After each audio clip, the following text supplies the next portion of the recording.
আসসালামু আলাইকুম এভরিওয়ান। দেশ এবং প্রবাস থেকে যারা এই মুহূর্তে আমাদের সাথে যুক্ত রয়েছেন সবাইকে স্বাগত জানাচ্ছি সেফ মানি ইউটিউব চ্যানেলের পক্ষ থেকে।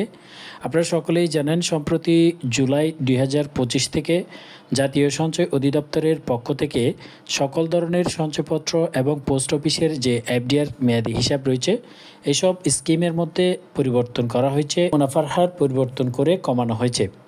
এই হার অনুযায়ী অর্থাৎ 2025 সালের যে নতুন রেট ঘোষণা করেছে জুলাই থেকে, এই জুলাইয়ের পর থেকে আপনারা যদি পোস্ট অফিসে এফডিআর করে মেয়াদি হিসেবে 10 লক্ষ টাকা জমা রাখতে চান তাহলে প্রতি বছরে কিংবা 3 বছর সম্পূর্ণ মেয়াদকাল শেষে আপনারা কত টাকা লাভ পাবেন, নতুন রেট অনুযায়ী কত টাকা ট্যাক্স এখান থেকে কেটে নেবে। পোস্ট অফিসে বর্তমানে আপনারা এফডিআর করতে পারবেন আগের নিয়মে, কিন্তু শুধুমাত্র ইন্টারেস্টের পরিমাণ কমানো হয়েছে। আপনি যদি বর্তমানে 10 লক্ষ টাকা কিংবা এক থেকে যে কোনো পরিমাণ টাকা ফিক্সড ডিপোজিট করে জমা রাখতে চান তাহলে 1 বছর, 2 বছর, 3 বছর মেয়াদকালের জন্য করতে পারবেন। দুটো ইন্টারেস্টের পরিমাণ এখানে বলা হয়েছে। একটি হচ্ছে 1 থেকে 7,50,000 টাকা পর্যন্ত হলে একটি রেট, 7,50,000 টাকার উপরে গেলে আরেকটি রেট। তো আমরা 10 লক্ষ টাকার ক্যালকুলেশন করব, তাই আমাদের রেট দেখতে হবে এই যে দেখতে পাচ্ছেন ডান পাশের যে রেটটা সেটাই আমাদেরকে দেখতে হবে। বছরের জন্য 10 লক্ষ টাকা যদি আপনি রাখেন 10.60%, যেটি আগে আরও বেশি ছিল, এবং আপনি যদি 2 বছর মেয়াদি করেন তাহলে 11.16% হারে লাভ পাবেন। এছাড়াও 3 বছর সম্পূর্ণ মেয়াদকালের জন্য রাখলে 11.77%, যেটা আগে ছিল 12.30%, অর্থাৎ কিছুটা কমানো হয়েছে।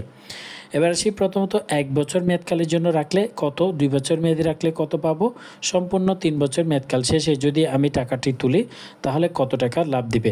আপনি 1 বছরে সর্বমোট লাভ পাবেন 1,06,000 টাকা। তবে এখান থেকে কিছু ট্যাক্স কর্তন করা হবে, মানে 1,06,000 টাকার যে লাভের অংশটি এখান থেকে 10% ব্যাট আপনার থেকে কেটে নেওয়া হবে।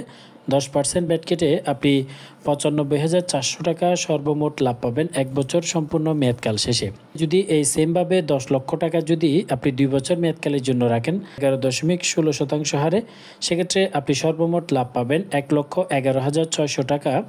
এটা হচ্ছে 1 বছরে, কিন্তু আপনি যখন সম্পূর্ণ 2 বছর মেয়াদি করবেন তখন পাবেন 2,23,200 টাকা। এখান থেকে যদি কিছু ট্যাক্স কর্তন করা হয় 10%, তাহলে আপনি পাবেন 2,880 টাকা আপনি 2 বছর সম্পূর্ণ মেয়াদকাল শেষে লাভ পাবেন। এছাড়াও আপনি যদি 3 বছর সম্পূর্ণ মেয়াদি রাখেন 13.77% হারে আপনাদেরকে লাভ দেওয়া হবে, তাহলে 1,17,700 টাকা আপনি প্রতি বছরে এভাবে করে 3 বছর পাবেন। 3 বছরে আপনি টোটাল 3,53,100 টাকা লাভ পাবেন। যদি আপনি 10 লক্ষ টাকা 3 বছর সম্পূর্ণ মেয়াদকালের জন্য রাখেন তাহলে এখান থেকে যদি 10% ব্যাট কাটা হয় তাহলে আপনি পাবেন 3 বছর মেয়াদকাল শেষে 3,17,790 টাকা। যদি আপনি মেয়াদকাল শেষ হওয়ার আগে টাকাটি তুলে নিতে চান সেক্ষেত্রে অবশ্যই তুলে নিতে পারবেন। সেক্ষেত্রে বছর সম্পূর্ণ হওয়ার পরে যদি 1 বছর 6 মাস, 1 বছর 3 মাস এভাবে হয় তাহলে আপনাকে 1 বছরের যে রেট সেটি পাবেন, বাকি যে মাসগুলো রয়েছে সেটার জন্য আপনি সেভিংসের রেট অনুযায়ী পাবেন।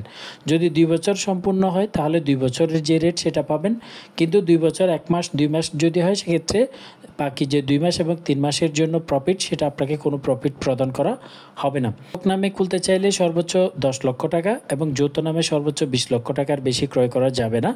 একজন ব্যক্তি চাইলে একটি মাত্র এফডিআর অ্যাকাউন্ট করতে পারবেন। পোস্ট অফিসের কোন বিষয়টি আপনি জানতে চান সেটি অবশ্যই কমেন্ট বক্সে জানাতে পারেন। নতুন ভিডিও নিয়ে আসার চেষ্টা করব।